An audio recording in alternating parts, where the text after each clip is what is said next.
Coming up, so like the UK voters and Brexit, Americans have failed their intelligence test and elected the convicted felon stroke adjudicated rapist rather than the prosecutor. In a week dominated by the US elections, let's take a look at the likely impact of another Trump presidency on Britain. Stay tuned.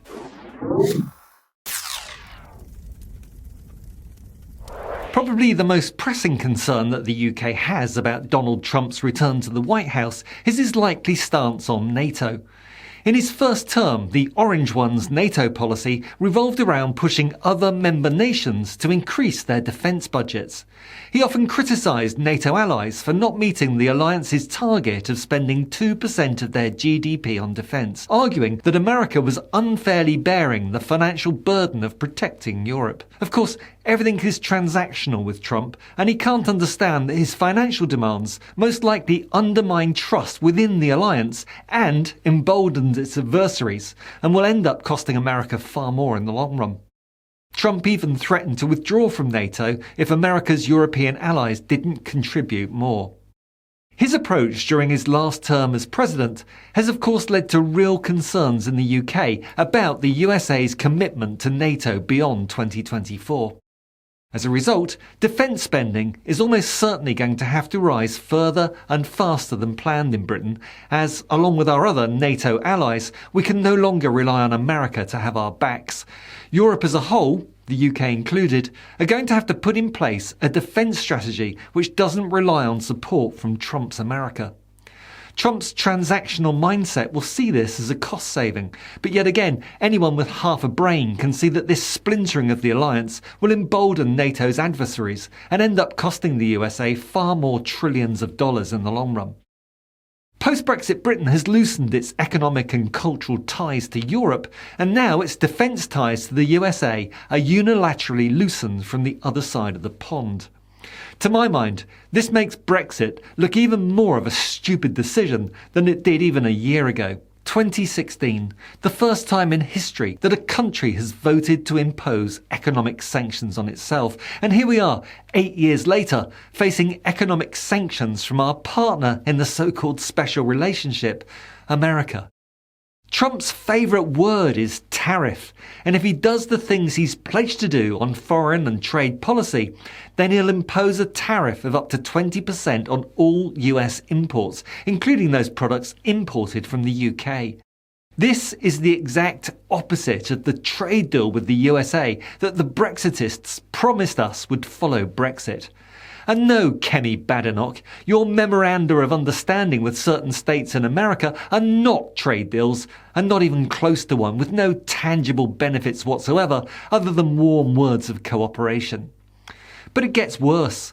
The EU is planning retaliation to any US-imposed tariffs with corresponding tariffs of its own.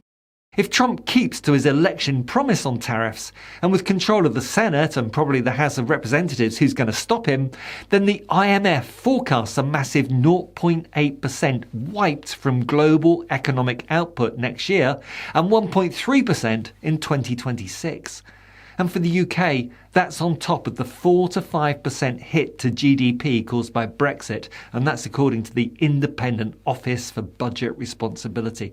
Just further bad news for a Britain looking ever more lonely and friendless on this turbulent planet. Coupled with the upward pressure on defence expenditure, the economic outlook means that the government's looming comprehensive spending review in the spring just became considerably more difficult. And Sir Keir Starmer's mantra of "make Brexit work" looks ever more stupid and out of touch with reality. So, in terms of both defence and economy, Trump's return to the White House looks like really bad news for Britain. But I don't think for 1 minute that Kemi Badenoch's assertion that the Labour government's track record of anti-Trump comments spells additional bad news for the country. Her student politics performance during Prime Minister's questions this week left her looking quite out of her depth as she failed to land a punch on the far more statesmanlike Starmer. Addressing the Prime Minister at the dispatch box, this is what she had to say. And so I would like to start by congratulating President-elect Trump on his impressive victory this morning. The Prime Minister and the Foreign Secretary met him in September. Did the Foreign Secretary take that opportunity to apologise for making derogatory and scatological references, including, and I quote, "Trump is not only a woman-hating, neo-Nazi sympathising sociopath, he is also a profound threat to the international order"? And if he did not apologise, will the Prime Minister do so now on his behalf? Quite what Bad Enoch was trying to achieve through this petty diatribe, perhaps a much diminished group of MPs could explain, but it really didn't quite work for her. This was Starmer's very statesmanlike grown-up reply. The Foreign Secretary and I did meet President-elect Trump just a few weeks ago for dinner for about a couple of hours, and we discussed a number of issues of global significance. It was a very constructive exercise. Badenoch, in taking this unctuous tack into Trump's sycophancy, apart from alienating herself from the 86% of British voters who YouGov reports didn't want another Trump presidency, she's also demonstrated that she has no real understanding of how Trump's transactional brain works.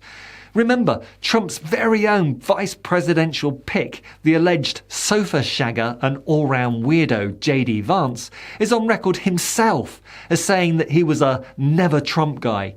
Take a look. Never Trump guy. I never liked him. I know who I'm going to vote for. I'm definitely not going to vote for Trump because I think that he's projecting very complex problems onto simple villains. But I've noticed this willingness from people who think a lot like I do that, look, we told you so. To all these white working class voters, we told you so. We told you that Trump was going to be a terrible candidate.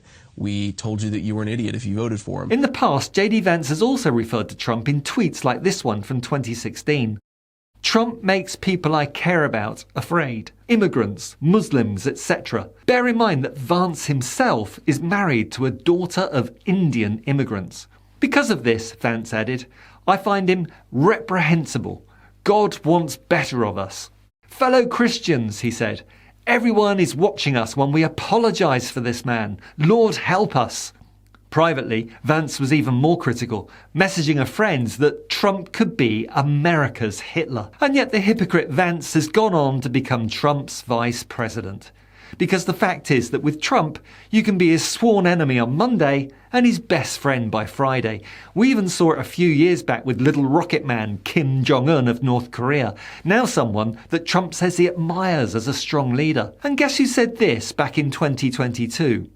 I don't hate the man, but it's time for Trump to hang up his hat and sail into the sunset, adding there would be too much drama if Mr. Trump tried to run for the White House. Do we really want a bull in a china shop situation every single day? Any idea who that critical voice could have belonged to? Well, it was his new best buddy, apartheid Clyde himself, Space Karen Elon Musk. I really don't think Bad Enoch received the memo that if you say nice things about him or massage his ego today, Trump is more than ready to forget yesterday's slights. One final impact on Britain, and this one is shared with the rest of the planet.